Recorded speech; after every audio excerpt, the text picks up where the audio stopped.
Сегодня второй день Международного экономического форума в Петербурге. Ингушская делегация во главе с руководителем региона проводит деловые встречи с российскими и международными партнерами.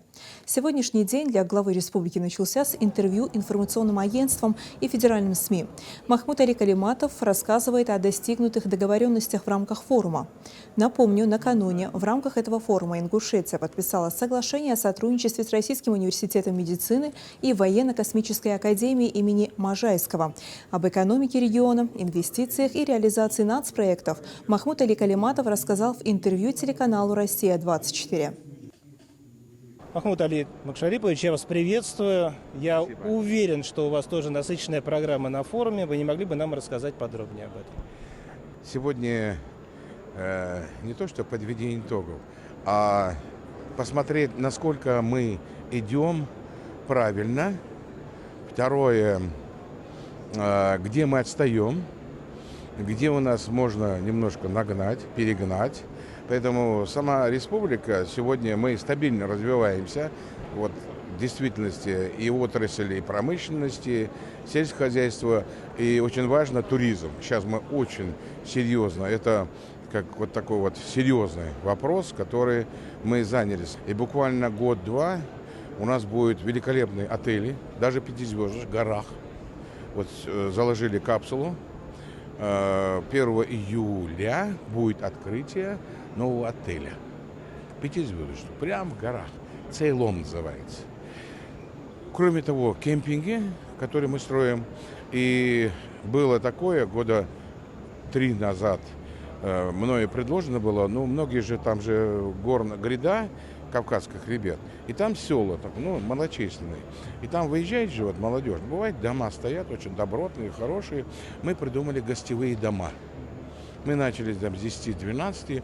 На сегодняшний день уже у нас около 40 гостевых домов. То есть это семья просто. Мы внесли в реестр туристического маршрута и созваниваются, и с детьми приезжают. И там семьей, например, и хозяева, если они хотят национальную кухню, договариваются с хозяйкой, она или приходит раз в неделю, или ежедневно приходит и готовит им. Кроме того, мы, чтобы обеспечено было удобство, мы выделяем некоторые гранты на этот дом, который гостевой регистрируется, да, и понимаешь, чтобы холодильник, душ был, очистные сооружения, вот эти вот вещи. То есть я понимаю, что несмотря ни на какие агрессивные санкции, высокие ставки, экономика развивается, инвестор есть. Вы знаете, у нас где-то портфель где-то более 40 миллиардов. Но в действительности, я вам скажу, у нас же маленькая республика. Как-то у нас, что у них все эти санкции, все эти вещи, конечно, сложность, потому что у нас алюминиевый красер развился, да, который в месяц теперь 900 тонн дает профиля, да, и мы от 10 до 18 тысяч тонн хотим развить это тоже. Это входит туда 15 предприятий, алюминиевый кластер. И сегодня говорить там импортозамещение, я даже это слово теперь не воспринимаю.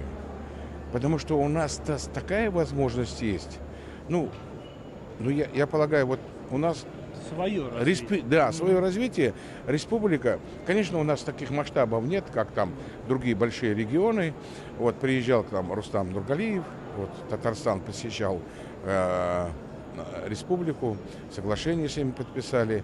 И я вам скажу, что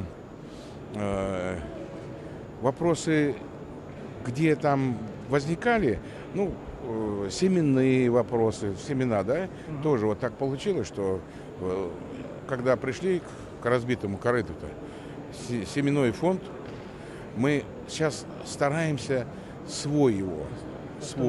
восстановить. Но пока с других регионов, мы же не за границей покупаем, а потом удобрения, естественно, да. И поэтому, если брать ситуацию в части санкций, они действуют. Но я вам скажу одну вещь. Свои размышления.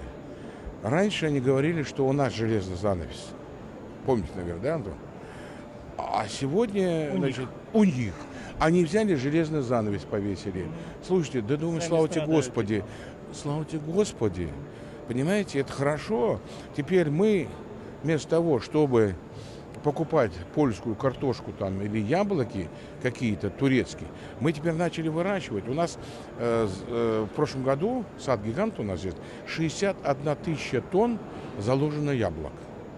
Сегодня агропромышленный комплекс, который 5 тысяч тонн томатов производит, да, выращивает, у нас до 25-30 тысяч тонн будет через год, максимум через полтора.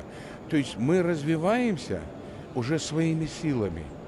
И самое главное, что к нам с этими корзинами, с нитратами, грязь эту, да, ГМОшную, к нам не тащат. У нас чистый продукт. Спасибо вам большое, что нашли время. Я желаю вам плодотворной работы на Спасибо, форуме. Антон.